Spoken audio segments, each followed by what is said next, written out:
जय श्री राधा कृष्ण भगवान जी की, जय माता रानी की, जय श्री दुर्गा सप्तशती की। आप सभी भक्तों को नवरात्रि उत्सव की हार्दिक शुभकामनाएं। आप सभी जानते हैं कि इस वर्ष 2022 में नवरात्रि उत्सव 2 अप्रैल से आरंभ हो रहे हैं। तो इसी उपलक्ष्य में हम आपको प्रतिदिन श्री दुर्गा सप्तशती के एक अध्याय की कथा सुनाया करेंगे। तो आज हम आपको श्री दुर्गा सप्तशती के पहले अध्याय की कथा को सुनाने जा रहे हैं, जो कि इस प्रकार है।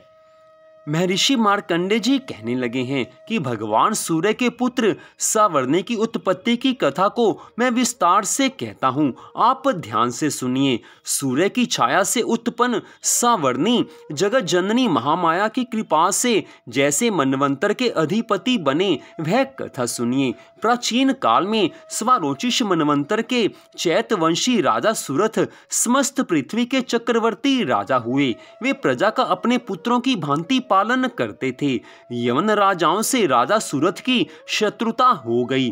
दुष्ट दलन राजा सुरथ से उनका भयंकर युद्ध हुआ और थोड़ी सेना होने से यवन राजाओं ने सुरथ को हरा दिया। तदनंतर राजा अपने नगर में आकर राज्य करने लगा, तो भी अन्य शत्रु राजाओं ने राजा सुरथ पर चढ़ाई कर दी और नगर में भी दुराचारी मंत्रियों ने राजा का कोष, सैन्य तथा समस्त वस्तुएं छीन ली। तब राजा सुरथ हार कर अकेला ही घोड़े पर सवार हो शिकार खेलने के बहाने घोर जंगल में चला गया।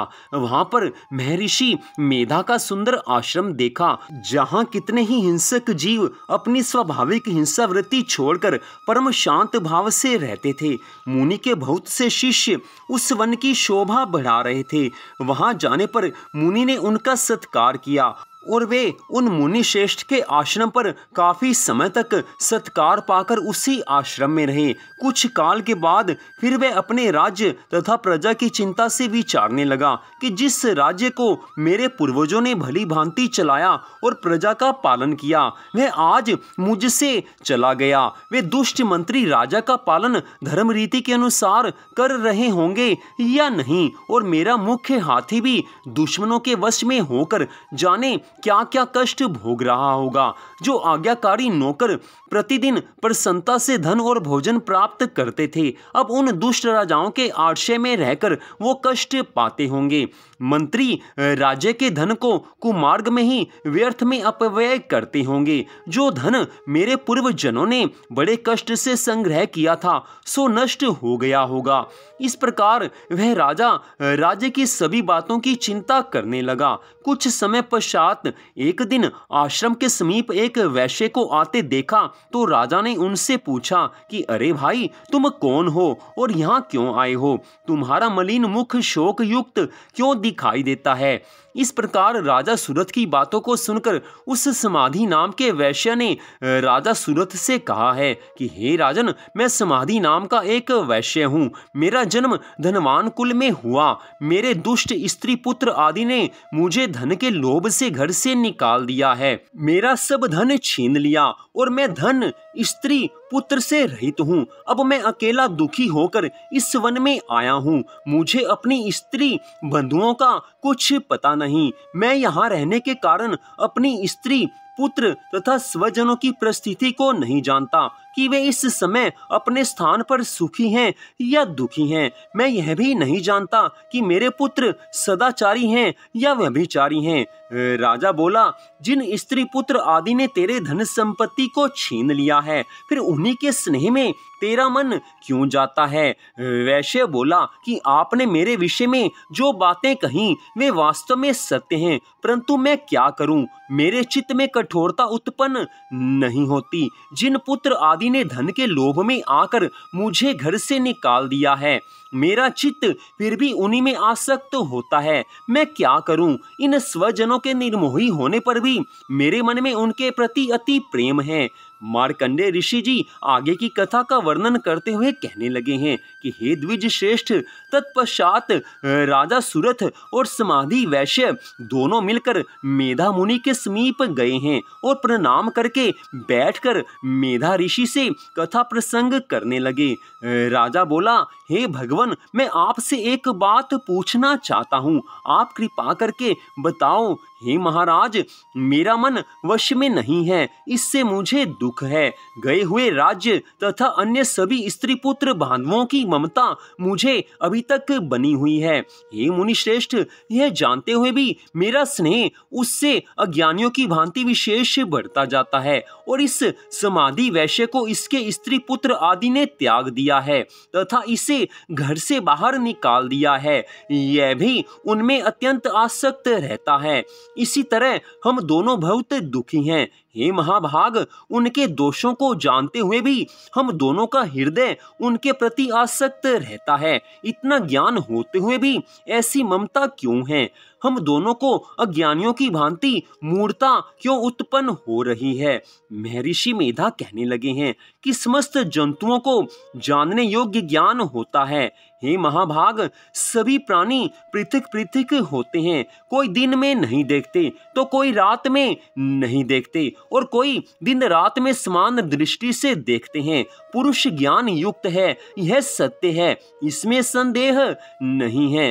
केवल उसमें ही नहीं, सभी पशु पक्षी मृग आदि में भी मनुष्य की भांति ज्ञान होता है। यह स्थूल ज्ञान होता है। जैसे मनुष्यों में आहार आदि की इच्छा उत्पन्न होती है, वैसे ही पशु पक्षी आदि में भी आहार, विहार, निद्रा, मैथुन आदि की इच्छा उत्पन्न होती है। ज्ञान होने पर भी पक्षियों की भांति, भूखे होने पर भी ममतावश अपने बच्चों को चोंच में स्नेह से चुग्गा देकर प्रसन्न होते हैं। हे राजन, मनुष्य भी अपने पुत्र पौत्रों से इसी भांति बर्ताव करते हैं। वह पालन पोषण इस इच्छा से कि जब हमारी वृद्धावस्था आएगी तब ये हमारा पालन पोषण करेंगे। क्या यह तुम नहीं देखते कि पुत्र आदि उनका भरण पोषण ना भी करें तो भी माता पिता तो करते ही हैं, क्योंकि विश्व की स्थिति को रखने वाली महामाया के प्रभाव से वह मोह के गड्ढे में डाल दिए गए हैं। इसमें कोई आश्चर्य नहीं है, क्योंकि यह भगवान विष्णु की योग निद्रा है जिससे संसार मोहित हो जाता है। यही भगवान की महामाया है, योग माया है। वह भगवती देवी बड़े ज्ञानियों के चित्त को जबरदस्ती खींचकर मोह में डाल देती है। इस देवी ने ही चराचर विश्व को उत्पन्न किया है और यही देवी प्रसन्न होकर भक्तों को वरदान देती है जिससे मुक्ति मिलती है। वही मुक्ति की परम हेतु और सनातनी ब्रह्म ज्ञान स्वरूपा विद्या है। राजा बोला कि हे भगवान, आप जिसे महामाया कहते हैं वह कौन सी देवी है? वह देवी कैसे उत्पन्न हुई और उसका क्या कार्य है? उसका स्वभाव, स्वरूप, उत्पत्ति आदि के विषय में सब कथा सुनना चाहता हूँ, सो आप सभी वृतांत मुझे सुनाइए। मेधा ऋषि कहने लगे हैं कि वह देवी नित्य है और सब चराचर में व्याप्त है, तथापि उसकी उत्पत्ति अनेक भांति से है और उस कथा को तुम मुझसे सुनो। यह भगवती देवताओं की कार्य सिद्धि को उत्पन्न होती है और अजन्मा उत्पन्ना कहलाती है। जब भगवान श्री हरि विष्णु संपूर्ण विश्व को त्याग अंत में जल ही जल करें योग निद्रा में शेष शैया पर शयन कर रहे थे, उस समय विख्यात मधु कैटभ नाम के दो घोर असुर भगवान विष्णु के कान के मैल से पैदा होकर ब्रह्मा जी को मारने को तैयार हुए। ब्रह्मा जी श्री हरि विष्णु भगवान के नाभि कमल पर स्थित थे।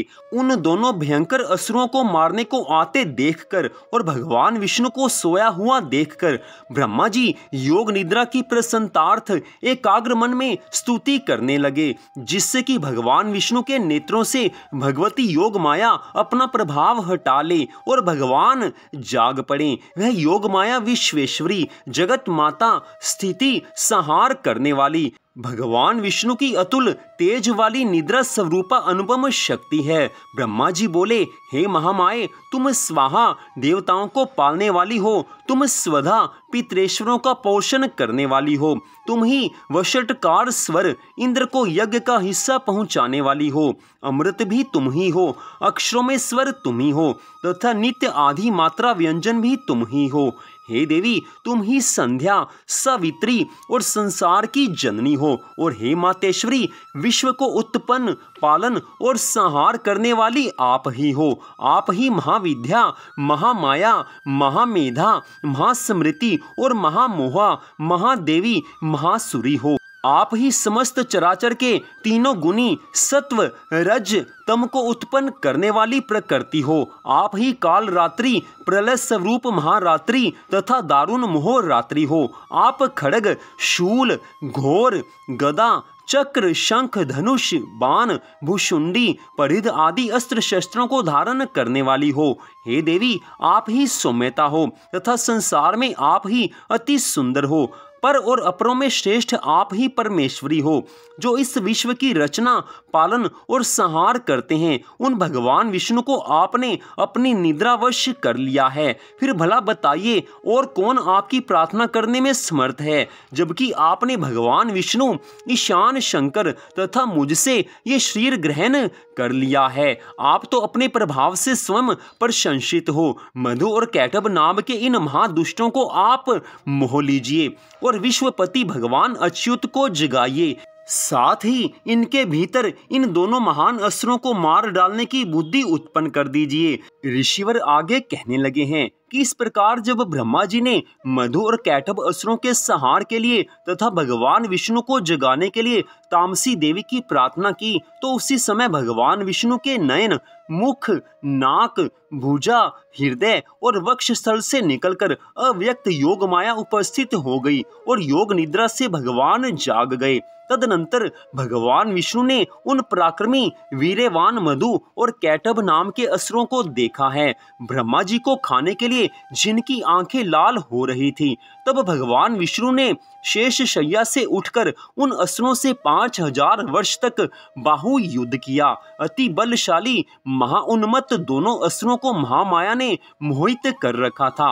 अतः दुष्टों ने भगवान से कहा कि आप हमसे वरदान मांगो। भगवान ने कहा कि यदि तुम मुझ पर प्रसन्न हो तो मेरे हाथ से तुम्हारी मृत्यु हो। मैं तो केवल यही वरदान चाहता हूँ। ऋषिवर आगे की कथा का वर्णन करते हुए कहने लगे हैं कि इस भांति जब भगवान ने उनसे ये वरदान ले लिया तो वे भगवान से कहने लगे कि हमें सर्वत्र जल ही जल दिखाई देता है, इसलिए हे भगवान, हमारा वध उस स्थान पर कीजिए जहाँ पृथ्वी पर पानी ना हो। मेधा ऋषि आगे की कथा का वर्णन करते हुए कहने लगे हैं, तब भगवान विष्णु ने शंख चक्र गदा धारण किए और उनसे तथास्तु कहकर दोनों के सिर अपनी जांघों पर रखकर चक्र से काट दिए।